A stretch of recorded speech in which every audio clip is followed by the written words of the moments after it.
Olá, sejam muito bem-vindos ao Sem Roteiro e hoje nós vamos receber uma mulher poderosamente inspiradora, gente. É isso mesmo. Alguém que vive a educação com excelência, com propósito e principalmente com o coração. Ela é pedagoga, referência nacional, viu? Coordenadora da Unesco aqui em Mato Grosso e Mato Grosso do Sul, fundadora do Toque de Mãe e do Colégio Únicos. Uma mulher que mudou o cenário educacional aqui de Mato Grosso. Seja muito bem-vinda, Márcia Pedrângelo. Que privilégio ter você aqui no Sem Roteiro, viu? Muito obrigada de verdade mesmo. Obrigada pelo convite. É um prazer estar aqui com você. Márcia, pra gente começar, me conta uma coisa. Quando é que você se olhou no espelho e viu assim, eu nasci para educação, eu quero ensinar, educar? Como é que surgiu essa menina Márcia nesse momento? É bem por aí. A menina começa ali nas suas brincadeiras de criança, né? Brincando de escolinha, como qualquer outra. Mas em nenhum momento eu imaginei que isso pudesse ser algo que se tornasse realidade um dia. E aí, ao longo da minha caminhada, né, educacional e escolha profissional, eu sempre tive no meu coração a certeza de que eu ia trabalhar com crianças, mas não em escola. E fui na minha primeira escolha, eu fiz a fisioterapia. E desde o meu primeiro ano de faculdade, eu já comecei a trabalhar com crianças em centros de reabilitação. E o meu foco sempre foi esse, trabalhar com crianças nessa parte neurológica. Nesse tempo, assim, que você não pensava, de repente, nas escolas e tudo mais, teve alguma experiência que te marcou como profissional, que você fala assim, caramba, é isso mesmo que eu quero pra mim, é isso mesmo que vai ajudar esse ser humaninho tão pequenininho hoje a ser uma grande pessoa no futuro? Na verdade, na clínica em que eu trabalhava, a gente tinha uma equipe multidisciplinar e essa equipe, dentro dela, tinha uma psicopedagoga. E essa psicopedagoga fazia trabalhos incríveis, né, com essas crianças que precisavam ali de um apoio, de um suporte. E durante esse processo eu fui me encantando pelo que ela trazia de experiências sensoriais, educacionais, experiências diversificadas. E quando, né, veio no meu coração o desejo das escolas, foi dali que eu tirei inspiração. Forte, né? E tem essa questão do nome também da sua escola. Toque de Mãe, né? Eu que sou mãe, falo assim, caramba, dá aquela sensação de carinho, de aconchego. Né? O meu filho realmente vai ser muito bem cuidado ali. Sim. E foi essa a intenção do Toque de Mãe mesmo, quando ele nasceu, nesse caso? Foi. A história do Toque de Mãe, ela nasce, na verdade, de um desejo de uma mãe. Então, não era diferente do que é hoje, o meu ritmo de trabalho era muito intenso dentro da fisioterapia. Porém, quando eu fiquei grávida e né, já tinha ali a data de nascimento da criança e tudo mais, eu fui atrás de escolas porque eu queria que o meu filho fosse para a escola, porque eu já trabalhava com estimulação precoce, então eu tinha certeza que o fato, né, desses primeiros anos de vida bem direcionados poderiam trazer resultados muito positivos. E naquele momento, o que eu tinha na minha cabeça do que seria um berçário ou uma educação infantil foi muito diferente do que eu encontrei de maneira prática nas minhas visitas. E aí nasceu, então, no meu coração, por conta do meu primeiro filho, do Matheus, o desejo de mudar um pouquinho a rota ali, sair da fisioterapia com crianças e partir para a área educacional. Então foi disso, foi desse desejo de mãe de trazer aquilo que eu queria que o meu filho tivesse como experiência de vida, como desenvolvimento infantil, trazer também para outras mães que eu tinha certeza que também tinham esse mesmo desejo. E o que pulsa depois disso, Márcia, é o desejo de trazer o Colégio Únicos para cá também, né? Porque até então era só berçário, educação infantil e de repente surge um colégio que também tem nome na capital, é um colégio, né, de excelência. E o que pulsou você ali naquele momento de falar assim, vamos dar continuidade para essas crianças terem esse mesmo ritmo, de repente? Sim, na verdade, o Colégio Únicos, ele nasce depois de 10 anos do Toque de Mãe.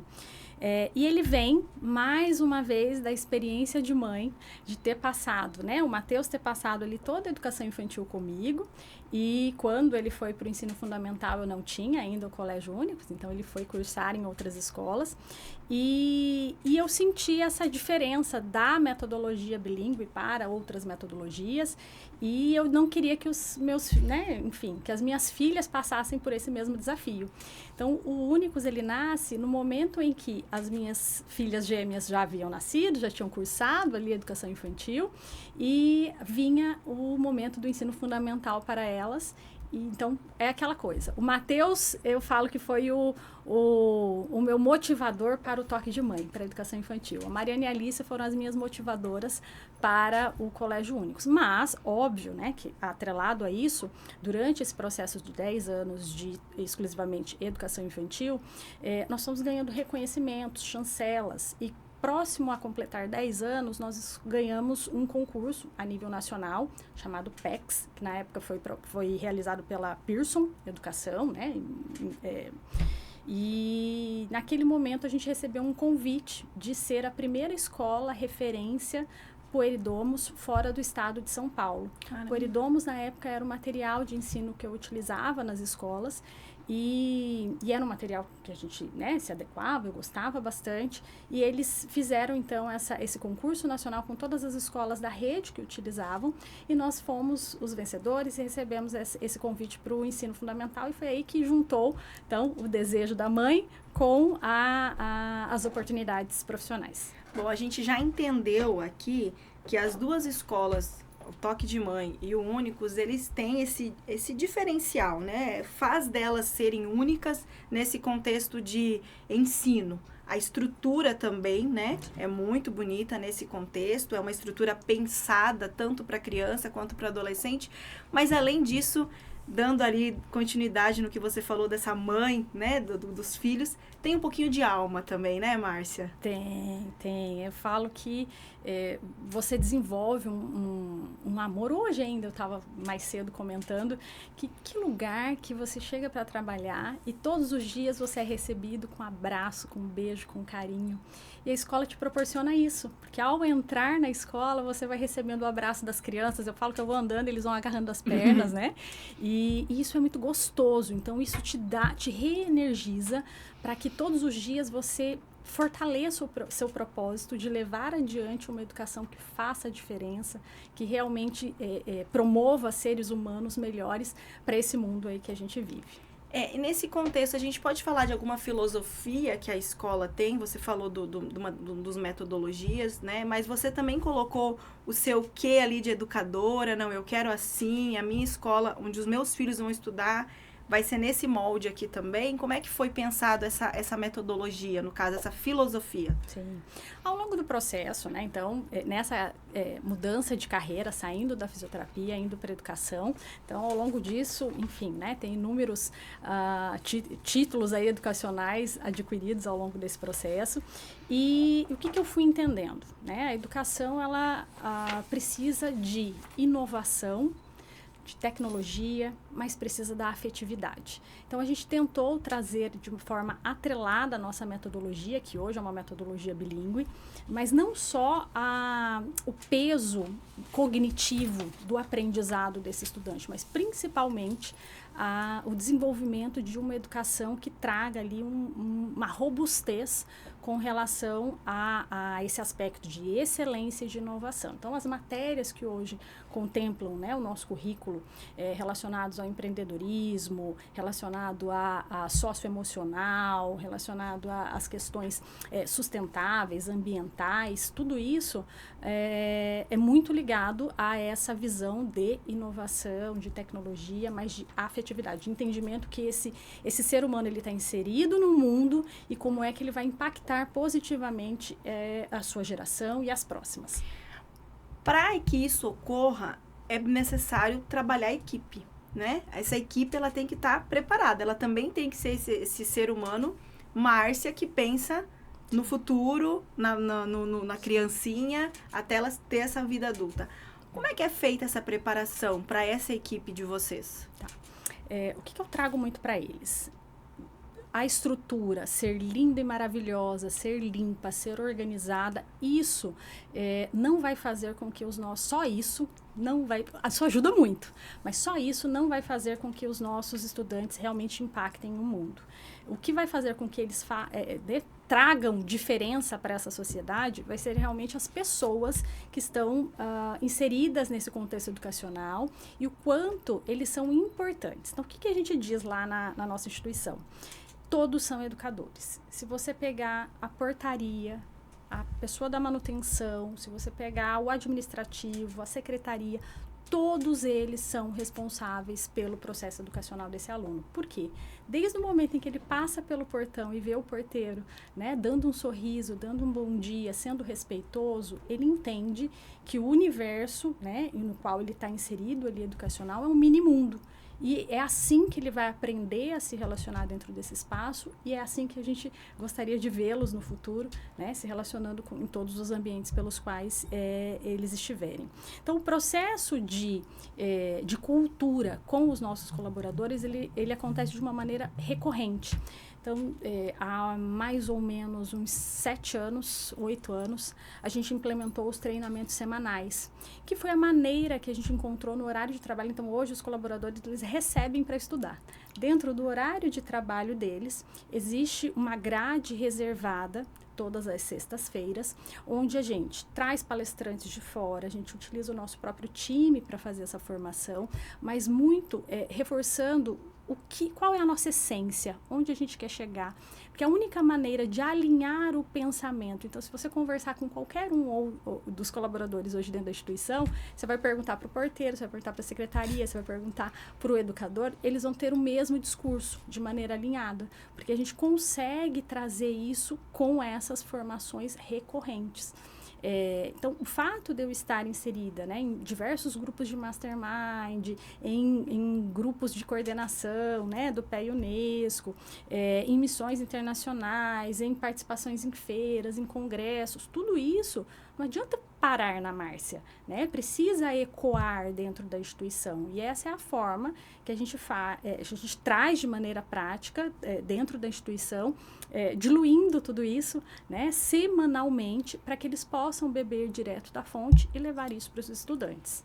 Saindo da escola, Márcia, essa criança, esse adolescente, ele também vai ter esse aval da família? Como que vocês trabalham, nesse caso, as famílias do Toque de Mãe e do Colégio Únicos, por exemplo? Como é que elas são também abraçadas, exatamente, para que tenha esse conceito humano ali fora, né? Para que a realidade do mundo dela também seja assim, em qualquer outro ambiente ali, junto com as pessoas que ela mais ama, o pai, mãe, os avós, enfim. Sim. A família é um ponto crucial em todo o processo educacional, né? Então, esse fato da gente se considerar uma escola que traz de um braço muito forte de afetividade, se estende a essas famílias. Então, eles estarem dentro da escola, eles participarem do cotidiano. Agora, nessa semana, no Dia das Mulheres, 2 mães lindas, empreendedoras, com histórias incríveis, né? Nós fizemos a Semana da Mulher Empreendedora e foram elas as convidadas para estarem ali contando a sua história de superação, de propósito de vida, né? Construindo dentro desse ambiente uma referência de mulher, do quanto, né, isso é importante para a sociedade. Então, a gente busca sempre, dentro da nossa comunidade escolar, trazer as famílias de uma forma participativa nesse processo, né? Eles são convidados para momentos festivos, né, que eles já estão ali dentro desse ambiente e veem o desenvolvimento da criança de uma maneira prática, mas não para por aí. Eles continuam durante todo esse processo de educação compartilhada. Então, eles vão dar palestra dentro da escola, né? A gente tem os clubes de livros, clubes de pais líderes. Então, são projetos que a gente desenvolve para que a família esteja participando desse processo de uma maneira muito próxima. Ou seja, os pais também precisam estudar. Precisam. E agora, né, o projeto socioemocional socioemocional com o Léo Freiman, isso engaja eles ainda mais, porque eles têm tarefa de casa, enfim, tem coisas para fazer e é muito legal. E como é que é esse projeto socioemocional que vocês oferecem? É uma parceria com o Léo Freiman, que é um psicólogo, né? E ele desenvolveu toda uma metodologia que abraça esse estudante como... a base dele é o projeto de vida, então é como se ao longo do processo do 1º ao 9º ano, no ensino fundamental, a cada módulo, esse aluno ele fosse levado a pensar em o que ele quer ser para o futuro.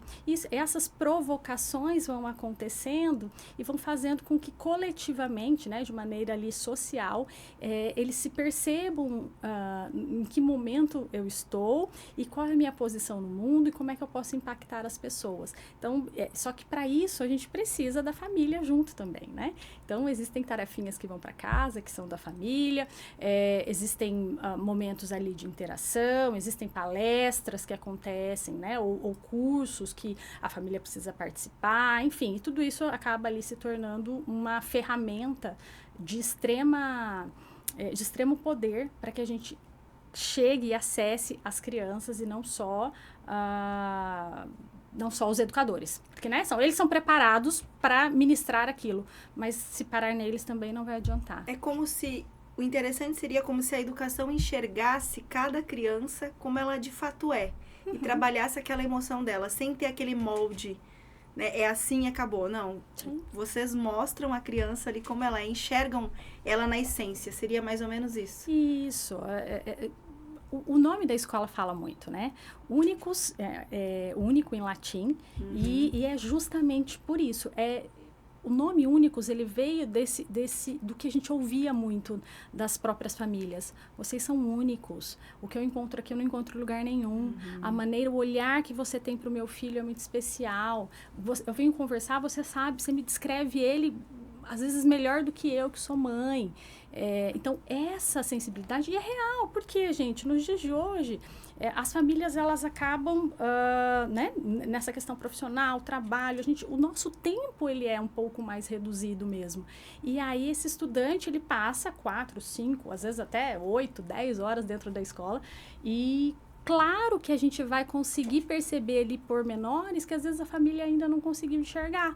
E esse movimento faz com que a gente realmente tenha esse domínio, possa educacionalmente ali enxergar a alma daquela criança, né? Transferir para a família compartilhar, né? Trazer com eles essa reflexão sobre quem é aquele estudante, o que a gente pode fazer para ajudar. E a preocupação do colégio, que você comentou antes, também ela vem desse outro lado, né? Dessa vida adulta, do empreender, do financeiro, cuidando da área emocional, mas também cuidando desse outro lado, porque ela também vai precisar ter esse domínio, certo? Sim. Como é que funciona isso? Como é que são essas aulas? E você, como é que você, enquanto educadora, vê esse movimento dentro dessa escola, dentro das escolas? Sim. Eu falo que a grande chave do sucesso das nossas escolas hoje são as fortes parcerias que a gente tem. Dentro do empreendedorismo, nós temos a parceria do Sebrae MT. Quer falar de empreendedorismo melhor do que o Sebrae, gente? Não tem, né? Eles lidam com isso, além dos cursos, formações, treinamentos, eles estão ali com todo o processo de assessoria para qualquer pessoa que queira abrir sua própria empresa. E eles têm um braço educacional muito forte, e eles realmente estão dentro da nossa instituição, com material, com toda a equipe formativa, com todo o processo, né, educacional voltado ao empreendedorismo. E eu falo que as crianças aprendem coisas que eu, hoje, enquanto empresária, ainda estou batendo cabeça para aprender. Eles estão lá desde de muito pequenos, né, discutindo esse assunto, trazendo discussões sobre o que é ser líder, como é montar equipe, como é abrir uma empresa, quais são os aspectos financeiros que precisam ser observados, quais são os aspectos de marketing que precisam ser observados. Imagina que nós, na nossa infância, a gente tinha essa visão ou essa provocação, né? Então, o grande sucesso hoje de tudo que a gente entrega ali, sem dúvida nenhuma, são as parcerias. E a gente pode falar nesse contexto do empreender, do saber o que é uma liderança, por exemplo, Márcia, que isso é um diferencial, porque o mundo é tudo muito rápido. Hoje é assim, amanhã já não é. Hoje já entra uma inteligência artificial diferente. E eu sabendo lidar com a minha emoção, lidar com a minha liderança, o que eu sei fazer, o que eu não sei, o que eu preciso. É trabalhar tudo isso. A educação, o colégio ali, ele faz todo esse processo. Enxerga a alma, como a gente já falou, trabalha esse lado e ainda não perde esse movimento do mundo, né? Isso faz toda a diferença também para essa criança, para esse adolescente e, obviamente, para essa família que confia em vocês. Sim, sim. Eu falo que a educação global é isso, né? A gente deixá-los preparados para enfrentar os desafios do futuro. E como a gente não sabe como vai ser esse futuro, justamente porque está aí a inteligência artificial para nos dizer que, de repente, tudo aquilo que a gente estudou hoje, em um clique, você pode sintetizar, né? Pela inteligência artificial. Então, a gente... Preparar hoje uma criança e um adolescente para o que vem no futuro é incerto. Então, se a gente não sabe como vai estar lá, o que a gente precisa cuidar aqui?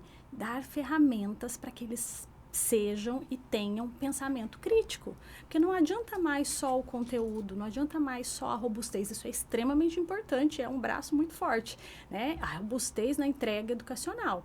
Mas, além disso, o que eu faço com todo esse conteúdo que eu tenho, né? Transformando ele de maneira prática através do empreendedorismo, através da sustentabilidade, através da educação para a paz, né? Através do socioemocional. Então, existem outros braços ali que precisam também serem equilibrados, né? Nessa bandeja. Como é que você vê essa sua missão tão nobre, né? De educar, de estar ali junto, fazendo parte de cada família e também integrando aí como coordenadora da Unesco em Mato Grosso e Mato Grosso do Sul. É uma missão nobre para você tudo isso, Márcia? Mas eu não vejo nem como nobre, né? Porque assim, a gente sempre ouve o discurso de que o mundo ou as pessoas vão ser transformadas através da educação, né? E eu realmente vivo isso e vejo isso no meu cotidiano. Quantas crianças que, às vezes, no momento ali da matrícula, o pai e a mãe, né, preenchem a ficha, o questionário, e aí, às vezes colocam, né, que é uma criança um pouco mais opositora, um pouco mais difícil, ou que tem alguma dificuldade emocional, ou que é mais tímida, enfim, né, dentro ali das características.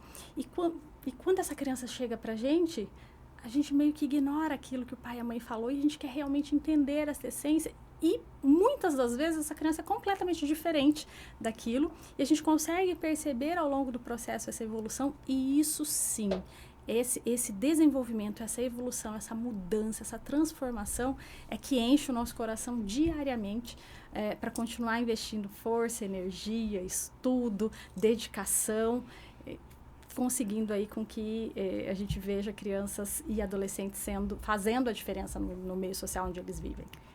E nesse sentido, como é que é representar a Unesco, né? Tanto em Mato Grosso, também em Mato Grosso do Sul. Qual que é o seu maior compromisso nesse conceito aí de tudo que você já falou, resumido agora com a Unesco? Bom, a Unesco entra na nossa vida lá em 2014, então já fazem 10 anos, 11 anos, né? 11 anos. E eu falo que foi um divisor de águas. A partir daquele momento onde a gente ingressou à rede do PEI Unesco, a gente começou a entender de uma maneira global como é que, independente de eu estar aqui no Japão, na Finlândia, enfim, qualquer outro país, criança é criança. E ela precisa de respeito, ela precisa de suporte, ela precisa, né, de princípios e valores muito bem estabelecidos para que ela realmente possa estar em qualquer lugar do mundo e fazer a diferença. E a partir desse processo, então, a gente vai, né, participando aí de encontros nacionais, de missões internacionais e expandindo as conexões, porque tudo na vida é conexão. Uhum. Então, quando você passa a discutir a educação com grandes diretores, né, de instituições de 9 mil alunos, 10 mil alunos, enfim, que passam por desafios, se você tem um desafio X, eles têm X ao quadrado, né, ao quíntuplo, e você começa a perceber como é que eles lidam com aquilo, com humanidade, com respeito e consideração ao outro, você entende, sim, é isso que eu preciso para a minha vida, né? E a gente foi, então, se apaixonando, de certa forma, por esses princípios, que são basicamente 3 muito fortes. é a questão da educação para a paz. Então, você está inserido em uma comunicação que seja positiva, que traga, né, a empatia, que traga esse olhar de entendimento de outras culturas, de outras maneiras de conduzir, e você aceite de maneira respeitosa. Você tem a questão da sustentabilidade, que hoje não tem como falar de educação e não falar dos impactos ambientais, né? Não falar de tudo que a gente está vivendo no mundo de maneira ambiental. E se não desenvolvermos essa consciência nos estudantes a partir da fase infantil, a probabilidade desse adulto, né, ser também um destruidor do ambiente é muito grande. Então, desenvolver projetos práticos, né, que façam com que ele entenda esse seu lugar ali na sociedade, e principalmente a questão da qualidade educacional. E aí, quando a gente fala em qualidade, a gente está dizendo equidade, né? Então, não importa se você está inserido numa escola pública ou numa escola privada. Dentro do PEA Unesco, um dos pilares muito fortes é desenvolver a qualidade educacional. Tudo aquilo que o mundo proporciona, ou que já chegou num patamar de desenvolvimento educacional, que isso possa ser diluído de uma maneira muito transparente com todos aqueles que fazem parte da rede de escolas associadas, que hoje está distribuída em mais de 190 países do mundo. E você acredita, estando inserida nesse ambiente, que é possível a gente fazer essa união da educação pública com a educação de excelência, que hoje aqui no nosso país é um pouco criticada?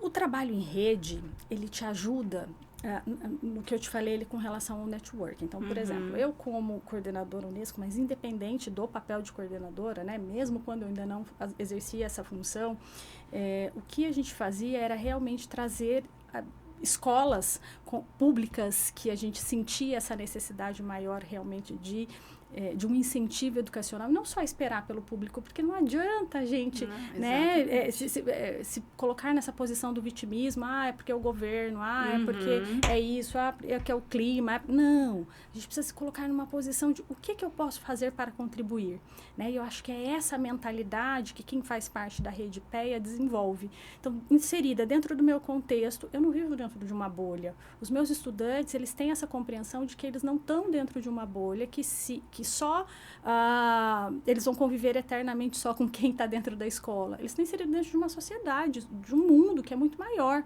Então, se você não se preocupar em dentro da sua comunidade, fazer ações práticas para contribuir com o outro, isso em algum momento vai refletir negativamente na sua vida, na sua história, nos seus filhos, nos seus netos, né? Então, o impacto ele é de longo prazo. Então, eu acho que essa mentalidade das escolas que fazem parte da rede é que nos fortalece, porque eu quero o tempo todo contribuir. Eu quero o tempo todo, a mesma formação que eu dou para os meus colaboradores, ir a uma escola pública, né? E tem escolas parceiras onde a gente vai desenvolver esse projeto, porque a gente quer que toda a sociedade possa ser impactada por essa qualidade educacional. E nesse sentido, como é que funcionam? São projetos aqui no nosso estado? Tem escolas parceiras que você estava falando, escolas públicas? Como é que vocês escolhem, fazem o convite ou elas se cadastram? Como é que funciona isso? As escolas é quem buscam, né? Não somos nós quem vamos atrás das escolas. Essa escola se inscreve, ela participa de todo um processo seletivo. Existe aí um rigor, né, com relação a realmente se essa escola exerce, desenvolve dentro do seu projeto educacional questões sustentáveis, né? Se ela realmente desenvolve uma política de educação para a paz, se ela se preocupa com essa formação, se ela quer, ali no caso o diretor, né? Se ele está aberto para receber esta qualidade educacional. Então, anualmente, essas escolas, elas precisam renovar, então não é uma coisa perpétua, não é algo que, porque você recebeu a chancela, você vai tê-la para o resto da vida. Você anualmente precisa validar isso uma vez recebido, né? Desenvolvendo colocando ali o seu projeto, inclusive a data é agora, 31 de março, dá tempo ainda, submetendo, né, o seu projeto ali, e desenvolvendo ao longo do ano. Em novembro é a data onde você faz toda a comprovação de tudo aquilo que você desenvolveu dentro dos pilares educacionais que o PEA coloca como essencial aí para a formação da rede. Como é que você vê essa participação das escolas, dos educadores? Existe essa vontade também de querer crescer e de mudar essa mentalidade? Ou é um pouco difícil? Vamos ainda? lá. Eu sou a que penso sempre positivo. Existem educadores de amor, de paixão, e geralmente a maioria deles são. A maioria do educador mesmo, ele é ficado por um bichinho que a gente não entende, não sabe explicar, porque educar hoje no Brasil não é uma tarefa fácil, é uma tarefa que é confrontada o tempo todo, onde esse educador, ele não, muitas vezes não recebe o apoio, nem mesmo dos próprios pais, né, desses alunos, e a gente sabe de toda essa realidade, mas o educador, ele tem uma paixão, ele tem um amor que vai além. Como eu disse, essa retroalimentação que a gente recebe das próprias crianças, de abraço, de beijo, de carinho, ou você perceber que aquela criança precisa de um colo, ela precisa de um afago, tudo que ela quer é atenção, e aquilo transforma totalmente a maneira dela de aprender ao longo do processo. E essas histórias vão nos alimentando e vão fazendo com que a gente realmente invista nesse desenvolvimento. Então, o PEA, ele acaba sendo, sim, mais uma fonte onde a gente se apaixona, porque a gente entende que aquele caminho e aquelas metas ali nos dadas para cumprir, elas fazem diferença real na vida da criança. E mostrar também para as famílias, eu acredito, né, que a educação, ela é uma via que a família também precisa, como você pontuou do colégio, mas também a escola também precisa, né, desse apoio, como você pontuou, ou seja, é um trabalho totalmente junto. A criança, ela tem que vir de uma família que apoia, tem que estar numa escola que entende, e ela tem que ser compreendida nesses dois eixos. Seria tipo isso? É fácil e difícil. É fácil e difícil. Eu faço um comparativo. O Rossandro, que é um educador, ele trouxe uma vez uma fala, e eu falo exatamente isso. Se você tem um ente querido que você ama muito e que está passando por uma situação de saúde, e esse ente precisa fazer uma cirurgia, você vai até a porta do centro cirúrgico e dali para dentro você entrega aos médicos. E você acredita e confia que eles vão ter as melhores ferramentas para trazer de volta e restabelecer a saúde, né, dessa pessoa que você tanto ama. E na educação, às vezes a gente não tem esse mesmo respeito, esse mesmo olhar, essa mesma consideração. Porque você também está entregando o seu ente querido, o seu filho querido, a sua joia mais preciosa para uma instituição que você escolheu, que você se sentiu acolhido, que você sentiu que tinha relação com os valores com os quais você também compartilha. E a partir desse momento, a gente precisa... lá naquela relação médica, você não vai perguntar qual é a anestesia que ele vai usar, qual é o decúbito que esse paciente vai ficar, né? Qual é o que eles vão estar conversando dentro da sala do centro cirúrgico. Não, você vai ficar ali aguardando e esperando o resultado daquilo.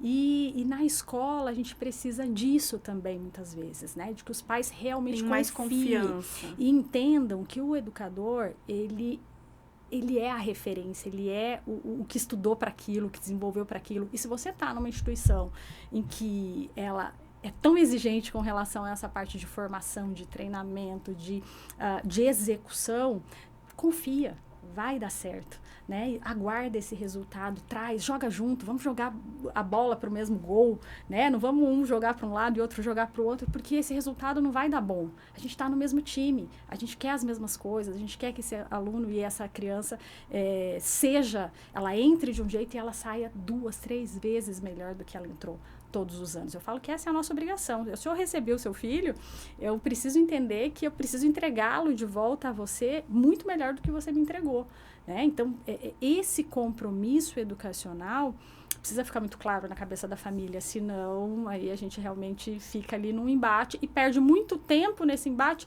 e esquece o que é mais importante, que é usar esse tempo para desenvolver e promover a educação. É isso aí, muito bem. Entenderam, famílias? Né? Márcia, como que é, né? Você está contando aqui, é mãe, esposa, empreendedora, coordenadora da Unesco. Quem que é a Márcia mulher nisso tudo? Como é que é a sua rotina? Como é que é o seu trabalho como mãe também nesse contexto? Porque você ensinando as famílias que elas têm que ter um tempo para os seus filhos, para a sua família, você também tem que ter. Sim. Né? E nesse mundo de coisas que você faz, como é que você consegue tirar tempo para tudo aí? Vamos ajudar as mulheradas que estão em casa também. Essa é uma grande angústia e essa é uma das perguntas que eu recebo muito das famílias, principalmente de mães. E o que eu sempre bato na tecla, e até hoje, gente, pelo menos, eu estou com um filho de 19 e 2 meninas que acabaram de fazer 15, e até hoje tem trazido resultados positivos dentro da minha casa. Desde muito pequenos, né? Então, imagina, uma mãe com um bebê recém-nascido já empreendendo, abrindo uma escola, né? Começando ali do zero. Enfim, foram os primeiros anos não são fáceis e nem falo que depois também é fácil, porque depois piora. A gente se envolve cada vez mais em mais coisas e é óbvio, né? Que a mulher dentro desse papel profissional, ela precisa se empenhar às vezes mais até, porque ela precisa mostrar ali, né, a sua eficiência profissional. E isso, enquanto mãe, a gente às vezes fica com aquela culpa de, poxa, será que eu não estou dedicando tempo demais ao trabalho ou a outras relações e deixando os filhos? O que eu sempre digo, foi uma receita que eu trago até a presente data na minha vida. Não importa a quantidade de tempo que você esteja com seu filho, importa a qualidade. Então, se todos os dias você efetivamente se desliga celular, esquece TV, esquece qualquer outra coisa e tire um tempo de conversa individualizada com teu filho. Como que eu, Márcia, faço, né? Como é que eu fiz ao longo da minha caminhada e continuo fazendo? Todos os dias, assim, é meu ritual, né? Eles sabem disso. No momento de... Lógico, a gente tem ali um momento familiar, prezo muito pela questão das refeições, da gente estar junto nas refeições, eu acho que isso faz toda a diferença, mas eles sabem que todos os dias eu vou ter o meu tempo individual de conversa com cada um. Então, quando eles eram pequenos, obviamente, era o tempo em que eu ia colocar na cama, então cada um ia pro seu quarto, ia colocar na cama, e era o momento que eu ia contar a história, ia, né, ouvir um pouquinho ali do dia, né, fazíamos as nossas orações, mas era um momento em que ele percebia, imagina, mais tendo gêmeas, né, elas precisavam ter essa individualidade, então eles percebiam que aquele era um momento único de cada um. Então, não importa eu ter passado, às vezes, o dia inteiro com o meu filho ou com a minha filha, mas eu estar preocupada em limpar a casa, em fazer a compra do mercado, em cuidar de algum assunto de saúde da família, ou estar o tempo todo no celular, ou estar assistindo uma série, e só porque o meu filho está brincando aqui perto, eu achar que eu estou dando atenção a ele. Então, entendam que essa quantidade, às vezes eu posso passar 10 horas com meus filhos e não ter dado a devida atenção.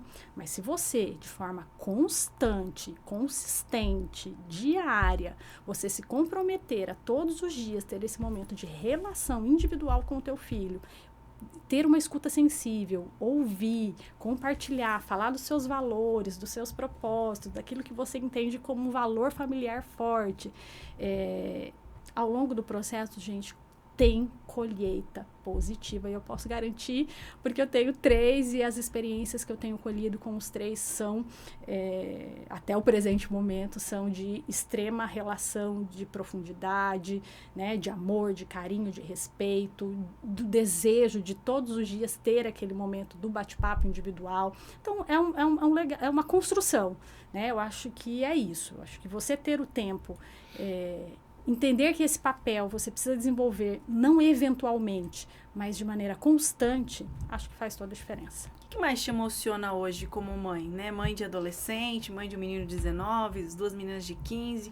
Você olhar e falar assim, caramba, valeu a pena. Valeu a pena, eu vou te falar. Eu me emociono muito com os 3, o tempo todo, sabe? Porque eu comecei eu e o meu esposo, a gente teve experiências profissionais desde muito cedo. Comecei a trabalhar muito cedo, eu fazia escola técnica, então fazia secretariado com 13, 14 anos, né? Com 14 anos, na verdade, eu comecei a trabalhar e segui ali a minha vida. O meu marido também começou a trabalhar muito cedo, enfim, não o conhecia ainda.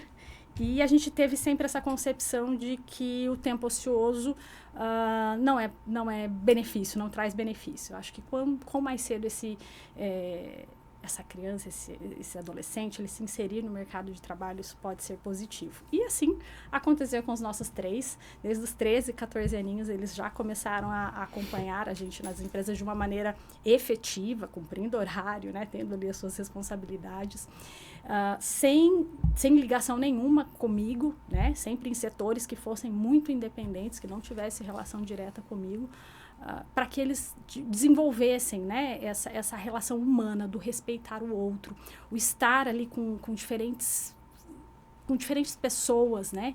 Isso fez com que eles fossem desenvolvendo essa empatia mesmo pelo humano.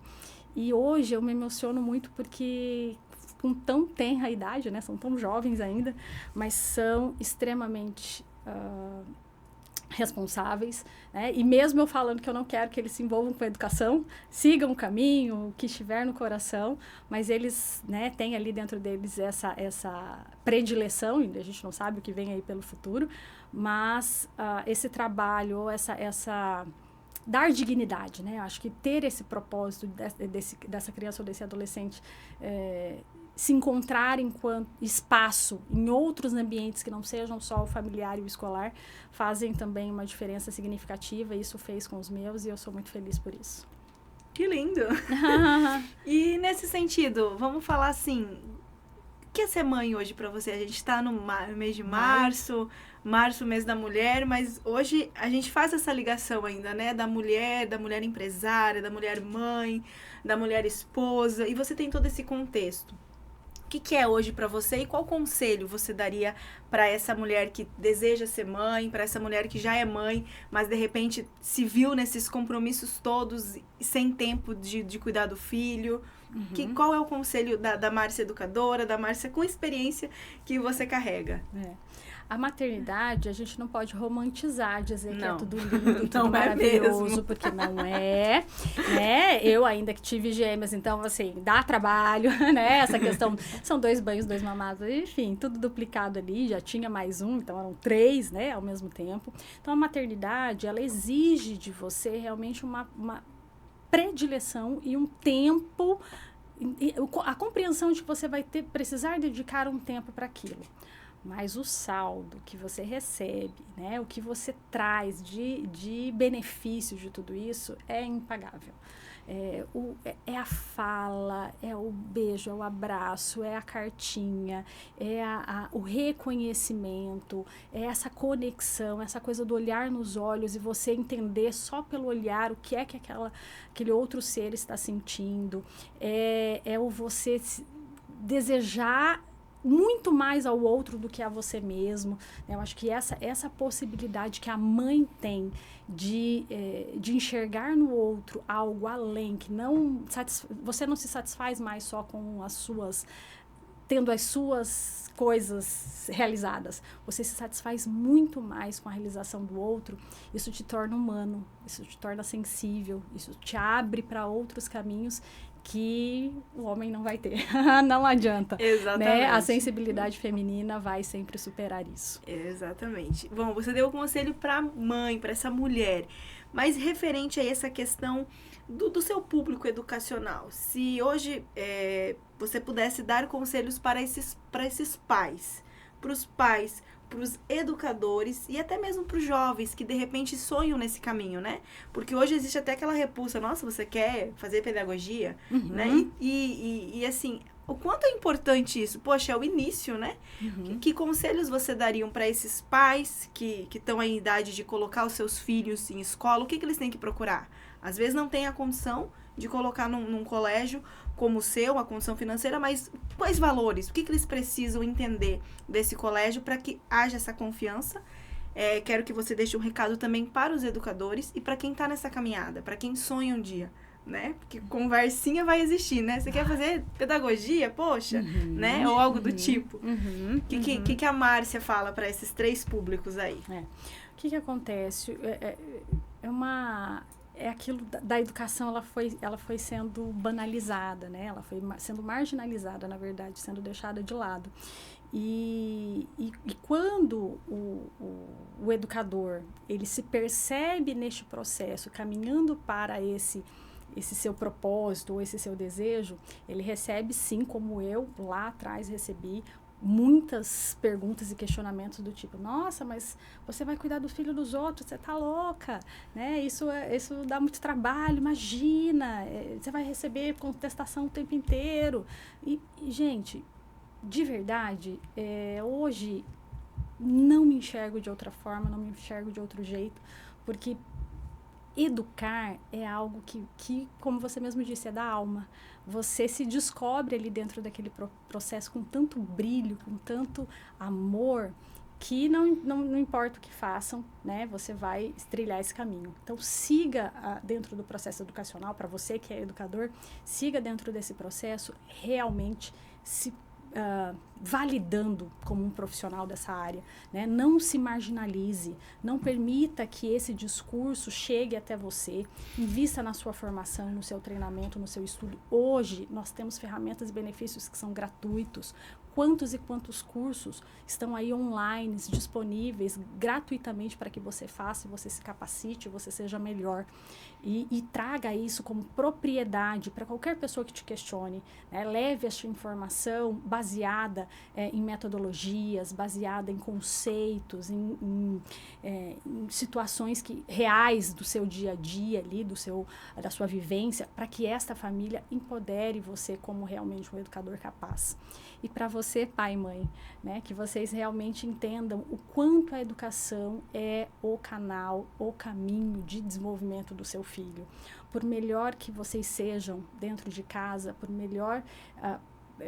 mais amorosos, né, por mais atenciosos que vocês sejam, ainda assim vocês não vão acessar coisas que somente a educação podem trazer para o seu filho. Então, valorizem o professor, né, valorizem toda a equipe envolvida dentro desse processo educacional. Nas escolas públicas, a gente tem pessoas maravilhosas que realmente estão ali porque amam o que fazem, e o respeito, a base de qualquer educação, passa pelo respeito.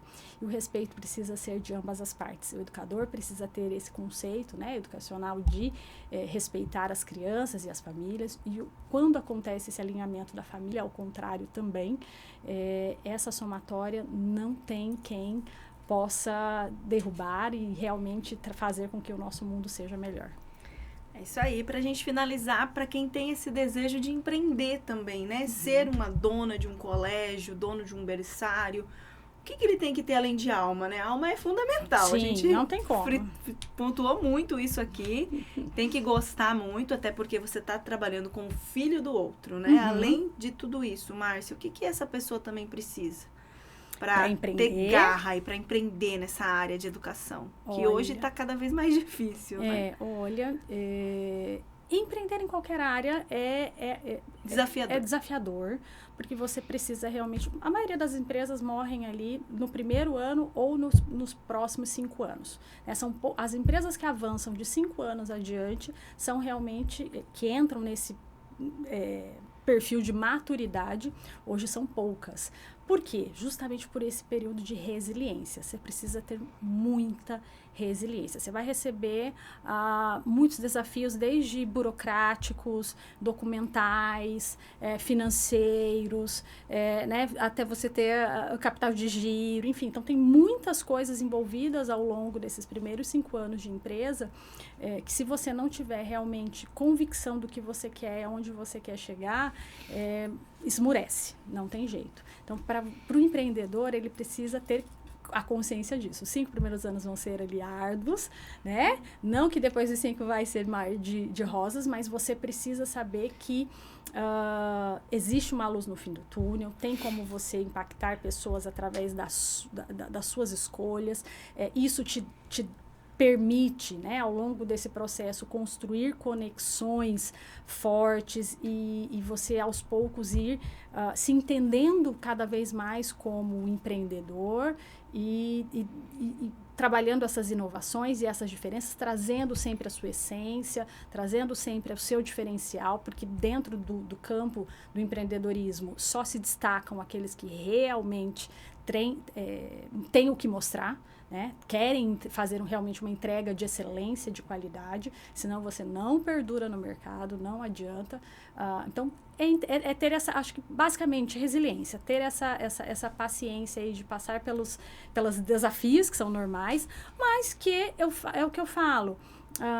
Em qualquer outra profissão, se você quer fazer bem feito, você vai ter desafio. Então, escolha fazer aquilo que você ama, aquilo que você gosta, siga com força que vai dar certo. Pra gente finalizar de verdade, como é que você vê a educação nos próximos 5, 10 anos e qual o trabalho da Unesco que vocês têm? Como é que vocês fazem essa avaliação para os próximos anos aqui no nosso país e a nível global também? Então, como eu disse, eu tenho sempre uma visão muito positiva, né? Eu também, espero que seja. Eu tenho uma filha de 5 anos e quero que seja lindo para ela. Eu tenho sempre uma visão muito positiva. De uma coisa que eu tenho clareza, a escola ou o processo educacional global que não entender que a sustentabilidade é o que vai impactar o nosso mundo daqui para frente, vai ficar para trás. Então, todas as empresas, independente de só a área educacional, todas as empresas que não compreenderem dos impactos ambientais, se você for pegar os estudos, né, dos impactos ambientais para os próximos anos, eles são gigantescos. Então, se a gente não trouxer essa consciência para a base, né, enfim, a gente não vai conseguir prosperar. Por isso, eu confio muito que a próxima geração, ela vem aí com uma força, né, com uma consciência e com um pensamento crítico atrelado a todas as tecnologias, a IA e né, enfim, tudo que tem de inovação aí dentro da área tecnológica. A integração de tudo isso vai impactar a educação de uma maneira direta, vai impactar a vida dessas crianças hoje aqui nos próximos 10, 15, 20 anos e tudo isso vai fazer com que realmente a gente traga uma educação diferenciada, completamente diferente do que está acontecendo aqui em 2025. Márcia, muito obrigada pela tua participação aqui no Sem Roteiro, viu? Muito obrigada mesmo por nos ensinar, né? Obrigada. Você mostrou aí que a tua história transforma, né? Obrigada. Foi um pouquinho aí de coragem, de transformação e uma pitadinha muito boa de humanidade também, pensando, né, no próximo. O Sem Roteiro é tua casa aqui, vai ser convidada próximas vezes, quando quiser. Sinta-se à vontade para estar aqui com a gente falar mais um pouco sobre educação, sobre transformação, sobre histórias aí. Obrigada. Que a educação muda. Obrigada. Obrigada, muito obrigada. E para você que está em casa, a gente fica por aqui. Próxima semana tem mais entrevista bacana aí para você. Um abraço e até a próxima.